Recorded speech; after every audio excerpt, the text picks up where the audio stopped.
so much, Roger. My association with the Cato Institute began before it got corrupted in Washington, when it was an operation that worked out in Menlo Park, I believe, in 1977 or so. And I think I attended on a subject I cannot recall, the first conference that Cato had ever formed. So at this particular point, I kind of bookend Cato. I was there at the beginning, and I'm still here some 30-odd years later at the end. And I'm going to talk about a set of issues I think which, in fact, are very close to people at the Cato Institute, and very close to, should be, virtually everybody else. I'd also like to say a special word of thanks to Roger, whom I've now known for, I guess, close to 40 years, because he was a graduate student in the Department of Philosophy at the time that I was teaching at the law school. And I don't know if I was formally on his committee, but we certainly interacted at that time. He was then under the influence of a man named Alan Worth, who was a very distinguished philosopher, who, as I mentioned to several people in the audience, tried to square the circle by doing something that no classical liberal could do, and which every progressive attempts to do, which is to have a theory in which you defend individual autonomy on the one hand, and believe that people have a right to well-being supported by other individuals on the other. And in fact, what this book is about in many ways is trying to explain why it is that that faculty or that philosophy is unsustainable in the long run unless it is subject to serious modification, and to do so in a variety of ways. So most of what I'm going to talk about today are canons of constitutional interpretation, which are meant to be in many ways as critical of many originalists like Justice Scalia as they are of many progressives. But before I do that, I think it's probably appropriate for me to set the book in context. I have written this book, I guess, over a period of about 7 or 8 years, constantly get interrupted by other projects, but it is a kind of a lifetime summation, and you might want to think of it as an effort to define and to identify a third way of American constitutionalism that gets you out of the hands of the conservatives on the one hand and the progressives on the other. And the basic argument that I make with respect to this book is that both sides of that particular debate are in many ways misguided. Let me just start with a very short critique of what I regard as wrong with progressives with respect to one of the elements which is very powerful in intellectual circles. And that's the question of what is the status of the doctrine of judicial restraint. And there is no question, in effect, that modern constitutional law in the last, say, 50 or 60 years has been completely obsessed with the question, what is the standard of review? What is the attitude? What are the set of institutional arrangements which should govern the way in which judges behave? The 19th century strategy was rather different. You looked at the text, you tried to figure out what it meant, and then you applied it one way or the other. Modern people engage in this extensive preliminary self-psychosis and analysis, and what they come up with is the notion that they want to be very careful before they interfere with the operation of the political branches of government. And there are two difficulties, I think, with this particular position. One of them, there's absolutely no textual warrant in many cases for adopting a position of judicial restraint. If you wish to be accurate with respect to original intention and the textual design, if there are broad protections that are inserted into a constitution, then there is an obligation to read them broadly.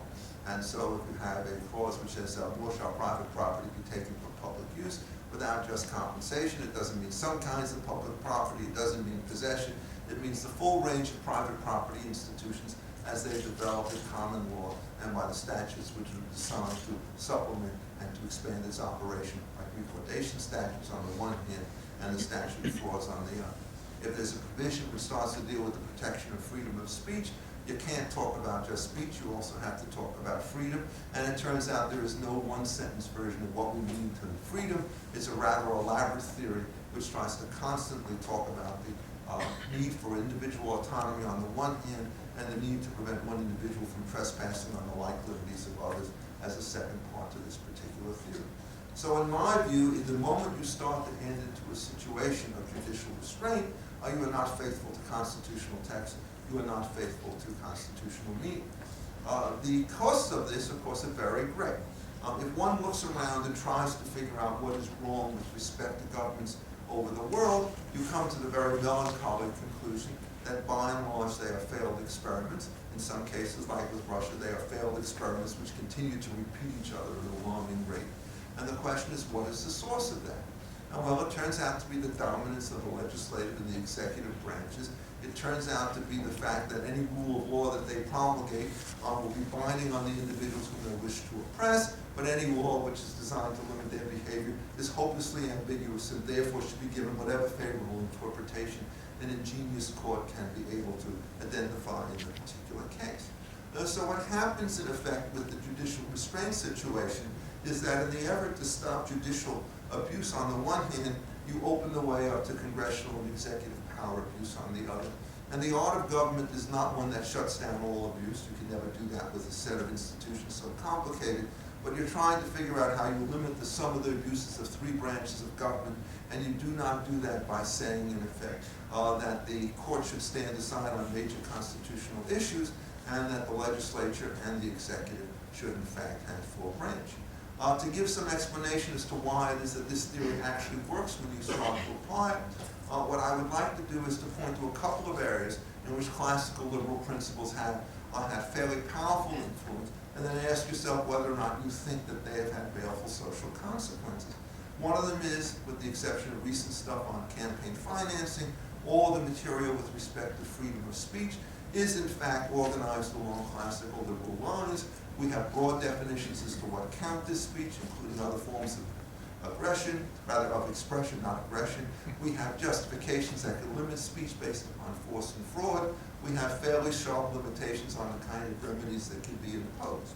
And then when you look at something like the Dormant Commerce Clause, even people like Justice Stevens are extremely astute in the way in which they examine taxation and regulation to make sure that they do not deviate from the requirements that are needed in order to show open competition across state lines. And so the Justice Jackson, who gave us Wicked and Filburn, also gave us some other cases, Hood against Lund, for example, in which he essentially defends free competition across state lines. And that jurisdiction and that jurisprudence turns out to be perfectly sustainable over the long haul. And it remedies, ironically, one of the defects in the original Constitution, and namely the fact that we did not have any strong limitations in the federal government that could prevent state aggrandizement through protectionism and various interference with interstate travel and communications and the like. So you have all of these things going on simultaneously. So I think, in effect, to some extent, that the judicial restraint model does not and should not be given the kind of paramount respect that it often happens. Now, when you go to the other side, we take into account the progressives. They have a view which in many ways overlaps that associated with conservative judges.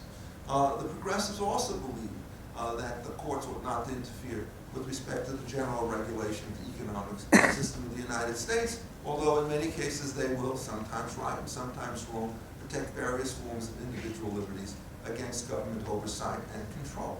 But the difference between them and the judicial restraint types is that most conservative judges support legislation they don't like, whereas most progressive judges support legislation that they do like.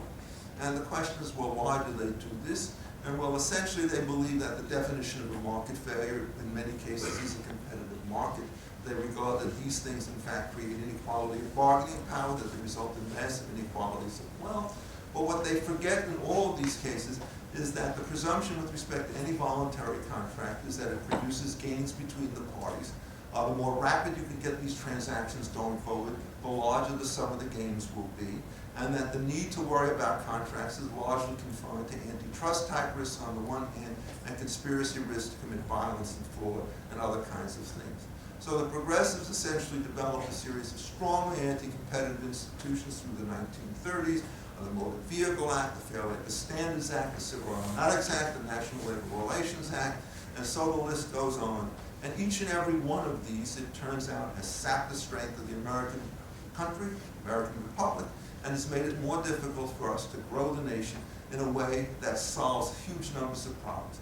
Make no mistake about it, when there is a political decline and an economic shrinkage, what you do is you get more ugliness and more factional behavior than you do if you can consistently expand an economy.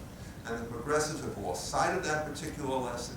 And so what they do is they insist that the Constitution ought to evolve and become living, and that all the changed social circumstances in fact require that there be greater government intervention, when in fact the exact opposite conclusion is true. the more efficient markets are at a distance, the more likely it is that you can get yourself into competitive equilibrium, the less case there is for balkanization and special interest legislation to be done at either the federal or the state level. So the question then is, how does this relate to what I'm supposed to be talking about, which is the techniques of interpretation that you bring to the Constitution? And what I like to describe myself is as some kind of an originalist, but I want to make it very clear where my originalism comes from. It mainly comes from two sources. One is, I've taught for over 40 years now courses in Roman law, and they have very elaborate doctrines of interpretation on statutes that are remarkably similar to the ones that we find in the Constitution, and which receive extensive elaboration through the entire process of interpretation. This interpretation is not a living Constitution interpretation. What it says is, if you know the basic classical liberal theory and you see a text, whether you're living in ancient Rome, medieval England, or modern United States, the question of how you read it is exactly the same for exactly the same reason.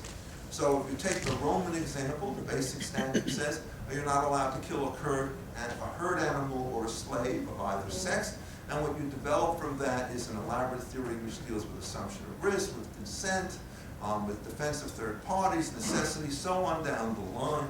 And so it is when you see a general command in the United States Constitution that when you do originalism, you have to be aware of the long tradition which says there's a vast difference between understanding how particular texts are situated in a larger social context from the kind of narrow textualism that sometimes is said to be the be-all and the end-all of constitutional interpretation.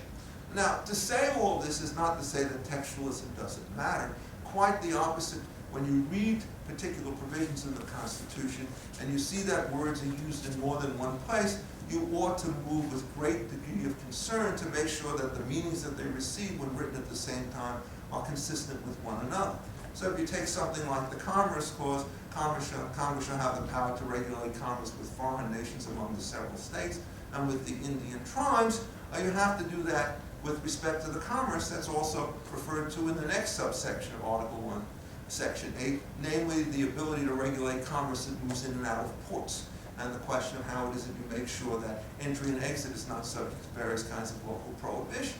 There is no way that when you're dealing with Congress and commerce and ports that you're talking about the manufacture within the United States.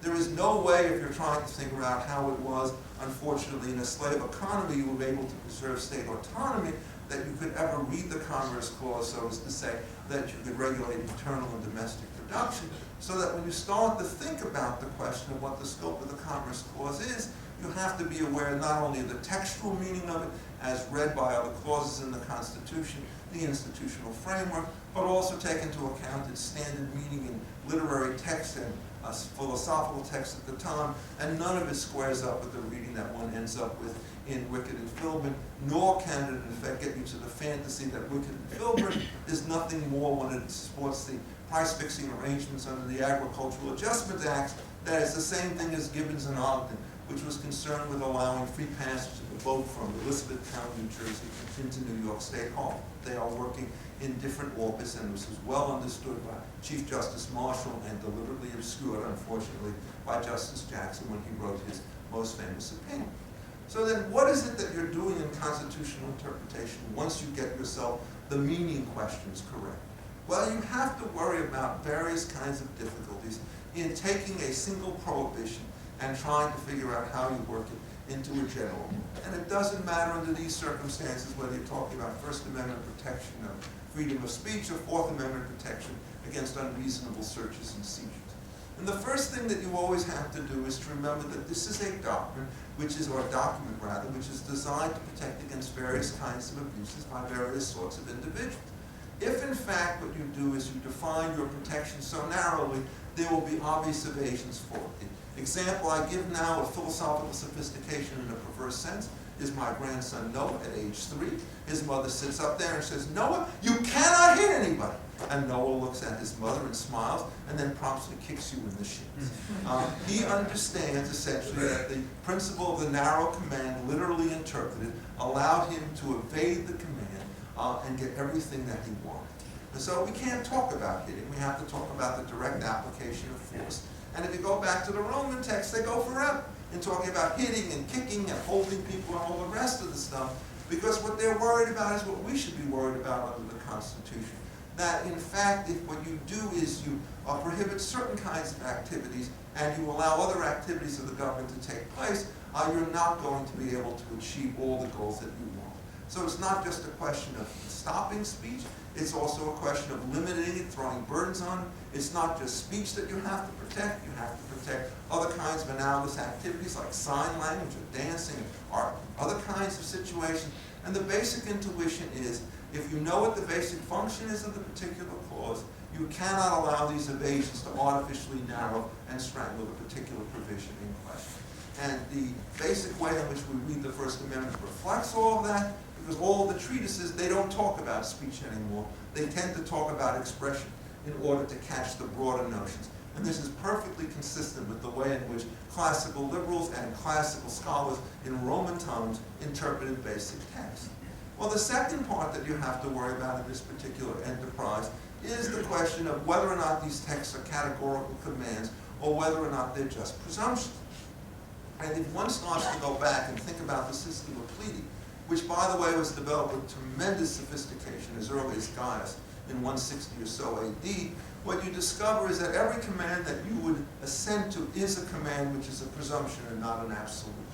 So when we said that you're not allowed to kick, we didn't mean that you're not allowed to kick in self-defense. If we say you're not allowed to lie, it doesn't mean that you can't lie in self-defense or in defense of your children. So one of the reasons why the famous Kantian parable is so far off base is that when he announces, oh, you must tell the truth, and the person who comes into the room says, tell me where your children are hid so that I can kill them, most of us would say, if I could certainly kill him to protect my children, I could lie to him in order to get him off the scent. So that all acts of hitting, all acts of fraud, all acts of misstatement are in fact presumptive wrongs but not absolute wrongs. And then you have to have a theory of self-defense in part to explain why these things are permissible. You need a theory of consent to do it as well, because in case you don't know it, generally it's okay to bluff in poker, right? Notwithstanding the fact that it's a deliberate lie intended to deceive and mislead other individuals for the loss of money. But I don't believe you can state an actionable case for misrepresentation in this particular context. So then how is it that you try and figure out what these defenses are about? And the only way you can do so is to structure the defenses to take into account the very theory that animated the articulation of the prima facie case in the first instance. And so if we are concerned about aggression, if in fact we allow a defense of self-defense, basically the aggressor now knows that there'll be a response, it will reduce the probability of the initial wrong, and the great benefits associated with the rule will not necessarily be in the flawless resolution of difficult cases, where it's sometimes taught to figure out who is the aggressor and who is not. It will be in the general prophylactic situation, in which there'll be fewer acts of aggression by virtue of the fact that a predictable response will take place. And so reading something like the First Amendment essentially has to build into a system of tort law. You have rules about assault, which are threats of force. You have rules with respect to defamation. You have rules with respect to fraud. And if you understand the way this thing has worked, the great strength of First Amendment jurisprudence is that when it does its balancing issues, it doesn't do it on some nondescript form, but for the most part, you can announce that the following proposition is always true. Give me any constitutional provision that you wish to take seriously, i.e. give it either intermediate or strict scrutiny. The consequence will always be that when you articulate it through the courts, it will turn out to be classical liberal in its form and structure. Meaning, in effect, there's a strong initial production which can be overridden to take into account such difficulties as force and fraud, and in more modern context, take into account such difficulties as non-cooperative behavior in bankruptcy and so forth. So just the other day, it's not on the book because you keep on learning after you write it, I was working on another project and there was a Holmes opinion, and he was talking about how it is that the contracts clause at the state level does not bar regulation in order to protect against bank runs. And he didn't say that there wasn't an impairment of contract in the way in which you oversaw the bank. What he says that the nature of the regulations that you impose will be universal across the industry, and the stability that you can create in the banking system gives everybody adequate compensation for the particular losses in question. So not only is there a just basically a police power defense, there's also a just compensation situation, which is also built into the Constitution. You look at the Fourth Amendment and you start seeing things like the emergency doctrine and the consent argument and so forth. Essentially, to the extent that that body of law is trying to replicate in the explication of reasonableness with respect to search and seizures, the classical liberal principle, what happens is the same set of prima facie cases, the same issues of extension. Oh, can we search? Can we peer through your windows using goggles and stuff like that? Can we detect smoke emanations? These are all efforts to figure out the scope of the protection. And then on the second hand, you have exactly the same problem as before. What are the affirmative defenses that are there? This model is so powerful that it not only covers individual rights, it also covers structural kinds of provisions. I referred earlier to the Dormant Commerce Clause, and sure enough, there are ways in which you can limit commerce into your state. And what's the purpose? To prevent livestock from being killed by food or by other kinds of insects for which they are peculiarly vulnerable. Maine against Taylor is the leading case on this subject. It is a perfect classical liberal opinion, even though the judges who write it do not acknowledge this particular point at all. And the third feature of every system that you have to do with these open-ended provisions is to figure out how it is that you determine the appropriate set of remedies once you've taken into account both the liabilities on the one hand and the defenses on the other. And what you see is that you replicate the same kind of choices that you have in common law in dealing with injunctions on the one hand, damages on the other. One of the great mischiefs of the Calabresi Mohammed article is they treat these things as though they're in discrete bundles, so that it's either damages on the one hand or injunctions on the other. Every sophisticated judge in 18th century equity courts knew that you mixed and matched these things in various ways. You could have conditional injunctions, you could have clean-up damages, you could have all sorts of permutations, and the effort of this system is to try to figure out how it is that you get maximum deterrence of the wrongful conduct without killing the kinds of conduct that you want to see take place. If you go through this system substantively, the one thing that becomes very clear is that the Roman situation of damnum absquarantiore and the modern economic situation of pecuniary externalities are essentially a dominant feature of the system. There are many people who believe in what we call the harm principle from John Stuart Mill, can't do anything to harm anybody else. But if you say that every time you sell a good at a lower price and a higher quality than your competitor, you're engaged in harmful activity, you have yourself all the doctrines of ruinous competition, which led to the huge onslaught of misguided progressive legislation starting in the 1930s and continuing unlimited to the day. Damnum absquarantiore was Roman for saying, we did hurt you, but it was not unlawful. Pecuniary externalities is the modern economic way of saying you got a financial loss, but it's not something that's actionable within the system because it's not something like pollution, which actually leads to negative sum gain. So to understand how this apparatus works, you have to do a little bit of modern game theory. The long and the short of it is as follows. To the extent that you have remedial structures that are imposed that reduce the size of the pond, they're out. To the extent that you have remedial structures that are designed to preserve a competitive equilibrium by public actions when private ones don't work, you're basically in a pretty good place. That's the way we ought to think about these issues, and in areas like speech we tend to think that way. In areas of general economic regulation, it's a complete disaster in many cases, because whereas the private law standard on injunctions is one of imminent peril, the modern standard on public regulation is one of perpetual permitting without any particular reason as to why this particular permit is needed in this particular case, adding years to development without any discernible benefits. So the principles of constitutional interpretation, as a matter of first principle, in fact, lead you to a very different version of originalism. It cannot be pure textualism because the three questions I mentioned all require you to go beyond the text and to embrace the theory. And that leads me to the last point, which I'll make 3 more minutes, Roger. And then I will stop and let Jeff comment, which is, I talk in this book at great length about something which I call the prescriptive constitution. And for those of you who don't understand a lot of the intricacies of private law, prescription is the type of situation which allows a given person through constant misuse of somebody else's property to obtain a property right. So the standard illustration is I keep walking across your lawn, and after 20 years, instead of this being a repeated trespass, it now becomes an easement implied by virtue of prescription, that is, long use without opposition. Well, it turns out the Constitution has its own prescription problem. As I try to point out at great length in the book, the number of cases in which there are real mistakes in constitutional design at the time of the framing is very large. It covers such cases as Marbury and Madison, having to do with the scope of judicial review. It covers the ability of federal courts to oversee state courts in Martin and Hunter's lessee. It covers the creation and operation of the lower courts. It covers the creation of the vice president's office as it was originally conceived. Lots of other things. Some of these things, in fact, are ironed out by judicial interpretation, which are, to put it mildly, wrong as a matter of textualism under originalist principle. That is, when you're dealing with the structural principles, if there's an explicit commitment to a kind of institutional arrangement which may not be ideal, you can change it by maximizing or fiddling with the text. But 200 years later, you see how the principles work, and you ask yourself the question, do we want to get rid of these things? And with respect to judicial review, the answer is no, because the system is only coherent as it turned out as it evolved rather than as it was created.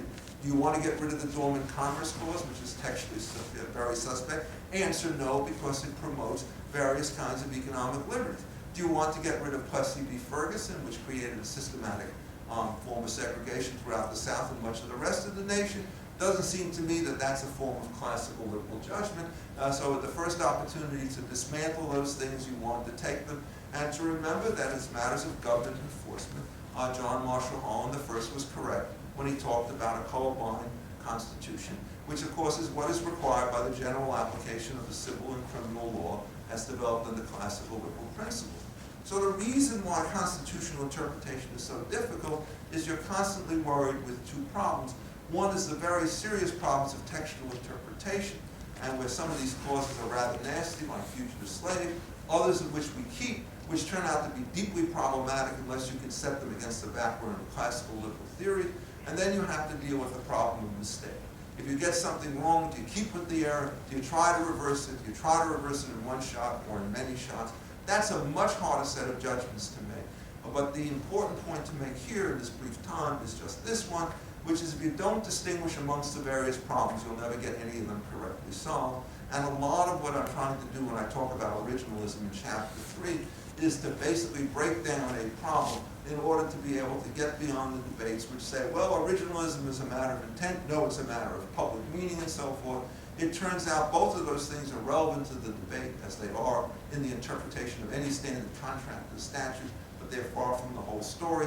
And then the rest of the book, the other 33 chapters, is an effort to take this framework and to apply it to all the cases that Roger referred to when he introduced me. So thank you so much for your patience. I'm looking forward to hear what Jess has to say.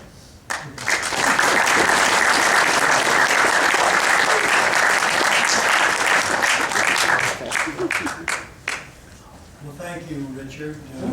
We're now going to have comments.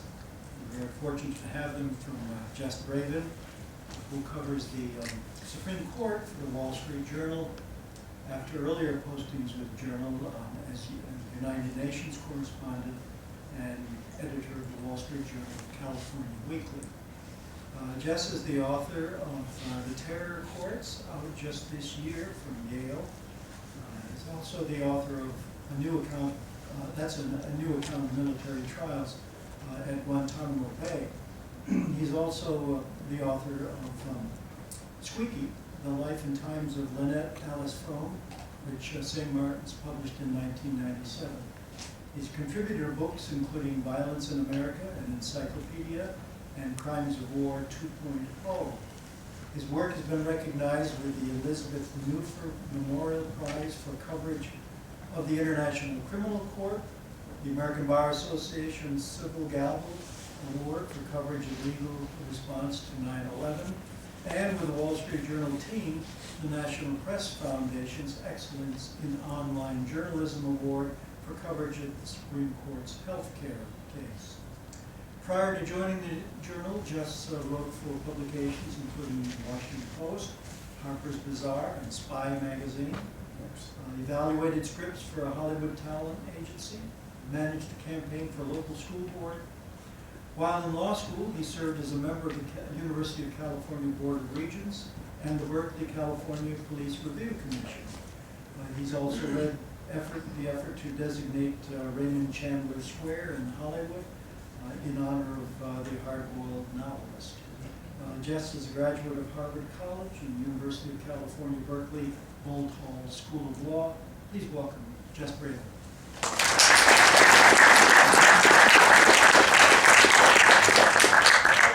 thanks, Roger, and thanks for inviting me here to talk about Richard's expansive book. But I will say that because it is emphatically the province and duty of the press to say what the news is rather than to comment on the correct outcome of various events and cases, I think rather than offer a critique, I might raise some questions, and I'd be thrilled if Richard would jump in and use up my time. I didn't set this up, folks. So, and first of all, as you know, as you said, there, as with any great provocative work, there are things here to at least annoy people on all sides. In one of the early chapters that I read, you set up your sort of the dichotomy between. Well, you pick out two important strands of constitutional jurisprudence and point out why they're wrong.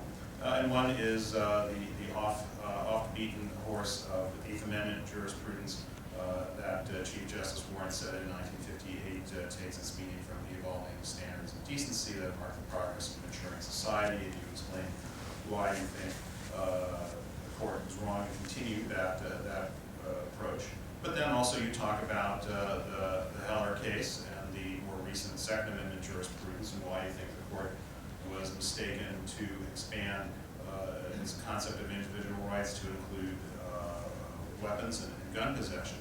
And so there's something in each of those critiques to disturb one aspect of the court, and there's something in both of those critiques to disturb Justice Kennedy, who was, of course, in the majority on both of the cases that you single out. So it's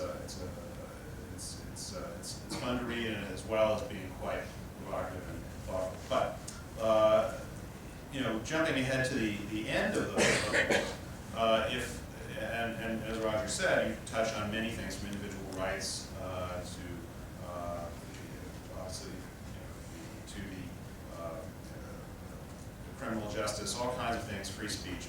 But I suppose if there's one single thing that you might be targeting with the book, it's the dissent of Justice Holmes in Lochner, where he says that the Constitution does not embody any particular economic theory. Versus a Constitution. Yes, and you're, well, I stand corrected. I'm standing, and I've been corrected. But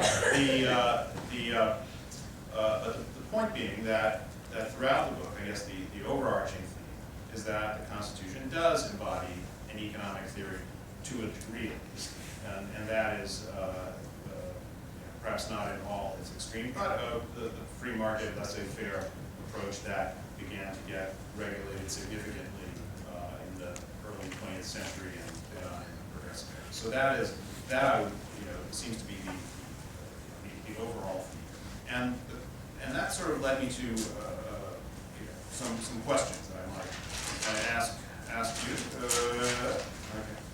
Okay. You spend a lot of time explaining how the framers and in the founding era was there was a concern for factionalism and unbridled populism, and therefore various mechanisms to restrain the powers of direct democracy and democracy were included in the Constitution. But of course, at that time, the polity was basically the people who drafted the Constitution and people like them, who were aristocrats of a sort of their time. They were, of course, all white, all men, all Protestants, and so forth. And at the time, the franchise was limited by property restrictions, which you say served in some ways a valuable purpose, as well as restrictions by race and sex and religious affiliation. And over the centuries since then, the polity has expanded, sometimes through constitutional amendment, sometimes through more subtle means. And therefore, the number of people, the types of people who have an economic interest to protect through the institutions of government has increased. The diversity of their positions in the economy has increased. From a time when one of the interests being protected, of course, and you certainly don't defend it, but you acknowledge it, slaveholding, to now a much broader sense. So I wonder why is it a failure of the broader constitutional thinking as the increased polity, the more diverse and broader polity begins to seek to protect its interests the way the very small subset of society protected its interests in the first or instance. All right, want to ask a question? Yes. All right, should I sit or stand? What would you like me Yeah, to no, do? go ahead. I'll sit right here. Yeah. Yeah, I think these are terrific questions. They're so pointed, they're so direct. And, you know, each of these charges can get an enormous level of response. I will try to keep it short, but I'm not going to succeed. And let me just sort of take them in order. The question about health. This is a classic illustration that in order to understand the way the Second Amendment is written, what you have to be able to do is to understand its relation to the militia clause. Several of them, in fact. And in fact, let me tell you a story about this. In July of 1986, I got a call from General Bruce Jacobs, retired of the National Guard Officers Association, saying that he had been told unreliable information that I was an expert on the militia clause, and they desperately needed my help to deal with an appropriations bill in the Congress. Well, I told him the truth. I said, "What's the militia clause?" And he says, "The militia clause." And this is an article of faith to the Guard because it's the modern-day descendant of the militia. And I said, "Oh, you mean the Second Amendment?" He didn't mean that at all. He meant the militia clause. And what I did is I actually went back to the Constitution and I read it. What I told Mr. Jacobs was, I didn't know the first thing about the militia clause, but he should not worry about that. That's true of everything I've ever spoken and worked about. And nobody else knows much about it either. Anyhow, so let's figure it out. Well, it turns out there are several clauses in the militia clause which deal with the distribution of power between the federal and state government. They're quite complex. And one of them is, in fact, the only explicit division of authority under the Constitution between the ability of the states to essentially command with their own officers the militia and to be able to train and to own them in accordance with a discipline, that is a regimen, which is set by the federal government. And this was an elaborate compromise which was designed to make sure that you had state militias that were independent of the federal government with their own officers, but be called into national services in the event of disunion or foreign invasion or rebellion, which of course was a serious issue in the late 18th century. And it turned out that they could not be called into question just by the president, but had to be done pursuant to law. So what you do is you're having here a system which is designed to create a very elaborate compromise in structure at a time when the Constitution itself was dealing with the serious risk of wars between the state independent of the Civil War that followed. Now, what the militia clause is designed to do, in my view, is to stabilize those relationships. So when it says a militia, a well-regulated militia is necessary for the security of a free state, capital S. Free state does not mean any random floating nation, the way in which Justice Scalia reads it in Heller. It means a free state, which are the ones who are governed by the protocols in the militia clause that are found in Article 1. Well-regulated means that it's consistent with the basic framework. These are the guys who are in charge of regulating them.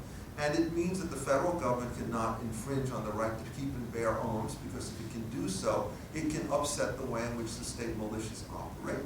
And so what we do is we have a provision which is designed to make sure that the federal government cannot interfere with the states, if you read the two things in correspondence one to another.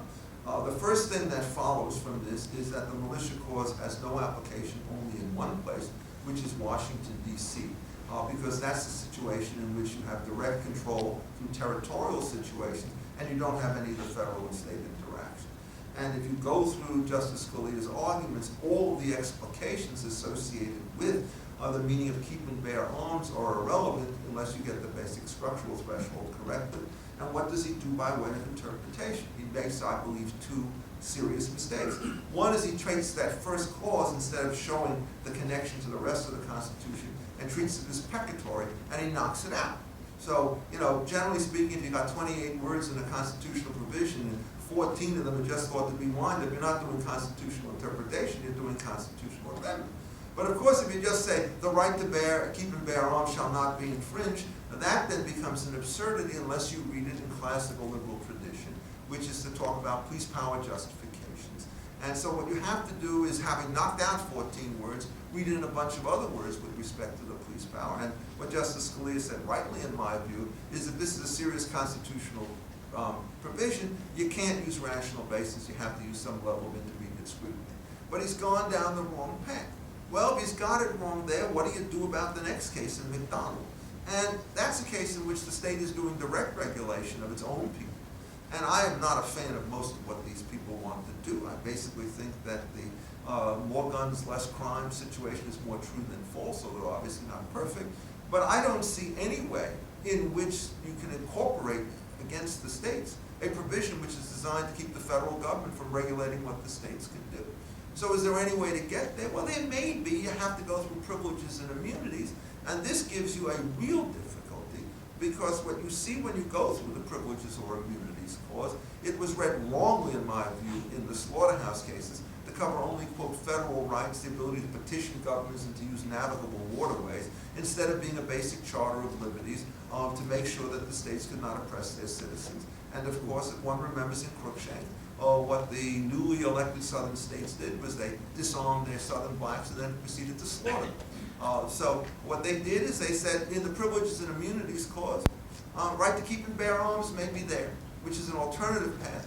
The difficulty is it's not in Caulfield and Coryell, which is the 1824 case that defined it, so you have to do later stuff to get it, but that's not incorporation of the Second Amendment, right? That is simply a question of reading privileges and immunities, and if you're going to read the arms stuff in there, you got to read everything with Lochner and his friends back in there as well. And so the Supreme Court, being bound by its own previous interpretation, there's a prescriptive constitutional argument that works, you can't get it. So that's a serious sort of situation, and he's just plain wrong in terms of the way in which you read this clause. I mean, I don't mean this in any kind of casual way. I think it's just erroneous. Let's go to the next case, is Alabama against Miller, which is a cruel and unusual punishment, right? Well, that's the constitutional clause. No, it's not the constitutional clause. What is striking about Judge Kagan's opinion and many of the others is they always leave the S off of the word punishments. The clause is taken straight from the English Bill of Rights. It refers to cruel and unusual punishments in the plural. And its clear intention under these circumstances is to prescribe a list of punishments which shall not be used in the United States, torture or whatever it is that you think belongs on that list. To get from that a principle of proportionality means you have to excise the X. And now assume, the S at the end of it, and assume that the Constitution is a roving scale which allows you to decide, as Justice Kennedy wanted to do, oh, you know, child rape, I don't think that's consistent with evolving standards. Somebody then points out, hey, you know, we made that a capital offense against military personnel, and some people will take mild disagreement when a 300-pound man rapes an 8-year-old girl, but he knows what evolving standards of decency are, completely unhinged. Justice Kagan's opinion is no better on this issue. And when the conservatives come forward and say you can interpret the Constitution as it's written and not as you would like it to be, this would be Exhibit A as to why it is that they are correct on that particular point. And note, you know, I am basically bipartisan. I think there's one conservative opinion, much better than the opinion in the Miller type case, which is wrong in one way, and then a liberal opinion, which turns out to be wrong in the other way. I'm not using evolving principles. I think it is, in fact, a series of constitutional interpretations that a flat prohibition against certain kinds of punishments is not a presumptive norm of right and wrong conduct, so it's not like freedom of speech where you have to worry about defenses and exceptions. It's just a limit on one of the things that government can do, and the rest of the apparatus comes to one side. Moving to the Lochner case, I mean, I think the Holmes opinion is dastardly bad. And if you actually read some of its language, you can see the harshness in what he says. And one of the sentences that Jess did not close is he says, I think the definition of liberty in the 14th Amendment is perverted if it goes beyond the ability to limit physical death and incarceration. Perverted is a very strong term. And now I ask you, here's a question, I'm going to give you the following prohibition. It says, Congress or any state may pass any law restricting any citizen from ever entering into a contract in the future. So you want to go out and buy clothes, food, shelter? Sorry, freedom of contract is not covered by the 14th Amendment. The only thing that is covered is incarceration and killing. People would say that that is absolutely nutty. And indeed they would do so because there are two basic commands that one needs for liberty. One is freedom from aggression, and one is the entitlement to engage in various forms of cooperation amongst persons. So he then starts to talk about how it's a shibboleth to deal with public regulation. But again, he's not talking about regulation in his other cases. that deal with contractual freedom. He's talking about vaccination laws, widely misunderstood as Jacobson. He's talking about whether or not you could run a post office, the creation of public goods. It is simply sloppy and indefensible arguments to go from standard government functions consistent with classical liberal principles, contagion risk in public facilities and essential facilities, to assume that you can now interfere with private voluntary contracts. Well, he then says, in effect, well, a constitution is not meant to involve a theory of laissez-faire or Mr. Herbert Spencer's social static, or a theory of the individual with respect to the organic relation of a person to the state. And I corrected Jets, I should not have intervened, but the word was not the Constitution, it was a Constitution. And yes, the Soviet Constitution is in fact decidedly giving you all sorts of positive rights on paper, which you never get in practice. But our Constitution, with the exception of a few clauses which have not stood the test of time, the Fugitive Slave Clause and the 3/5 Clause are not classical liberal principles, is exactly designed to embody that system. Because in effect, you don't create institutions of federalism, you don't create separation of powers at the federal level, you don't create strong protection for property, speech, contract, and religion, because you're utterly indifferent to the way in which a particular state ought to operate. He then says, oh, but don't worry about this. There's a traditional doctrine which says, oh, you know, the police power, according to Justice Peckham, allows you to regulate things for reasons of health, safety, general welfare, and morals. And he says, I think that this regulation can be justified on the score of health. Well, you know, that's a very detailed and precise analysis. But what he doesn't do is actually ask whether it's true. And it turns out that if you go to the international free trade agreements, they all have the following kinds of provisions. You cannot put anti-competitive legislation in place in order to keep out goods under the supposed ground of health. So you have to deal with the mixed cases. And if you say that the 10-hour statute is a health statute, you have to ask whether it's an anti-competitive statute as well. Read David Bernstein's book, and you will see in painful detail that this is an anti-competitive statute. Heck, just read the previous provision in the statute, section 9, which says that we're regulating sleeping quarters, ventilation in sleeping quarters in New York. Well, why do they put that there? Because in New York State, the non-union bakers, many of whom were aliens, worked 2 shifts and slept in the middle. So they worked 16-hour days, as it were, sleeping 7. And the union workers worked in 2 shifts. When the New York Times was a bit more sober, it basically, after Lochner came down in May of 1905, said, a victory against union oppression. They knew exactly what was going on. And the problem about Holmes is he did not recognize, as Peck understood, that there were serious problems. Now, Peckham, we have said, was a terrible conservative. Well, for those of you who believe it, I suggest you go back and read his antitrust opinions in the late 19th century, Trans-Missouri and the United Traffic situation. This guy is an absolute bear on the antitrust laws insofar as they apply to horizontal monopolies. There's no ifs, there's no ands, there's no buts. There are a series of bad arguments that are raised against him, and he plows them down with a relentless fury. He was a classical liberal, and he understood what the difference. Now, so that, I think, explains this. What about laissez-faire, the clock? I'm going to give 2 more minutes. Populism, change in society. This is another common mistake about how classical liberal theory works. This is not a theory which was designed to deal with ancient societies. As I said, you find the same principles in Rome, medieval England, 19th century America. They're rather different. A Brooklyn kid, you know, Jewish kid from Brooklyn sort of embraces these principles. I'm not doing it because they came straight out of the Talmud. It turns out, if you look at the way in which these principles are announced, they are infinitely expandable to include all people, all races, all time. You talk about the liberty of every individual to enter into contracts and to be free to organize their lives. How does that relate to ethnic diversity? Well, it turns out if you prefer one thing by contract and I prefer another thing by contract, we don't have to devote so that one of us gets what we want and the other has to take something we do. The basic principle of political theory on this is perfectly clear. The greater the heterogeneity in society, the smaller the government, because otherwise what you're going to do is to have these non-separable goods in which I get something I don't want so that you have to get something that you want. You want an illustration of that? Maternal and obstetrical care for men is being required under the Obamacare statute. It's exactly the kind of thing that you want to be able to deal with. So that what one has to realize is that these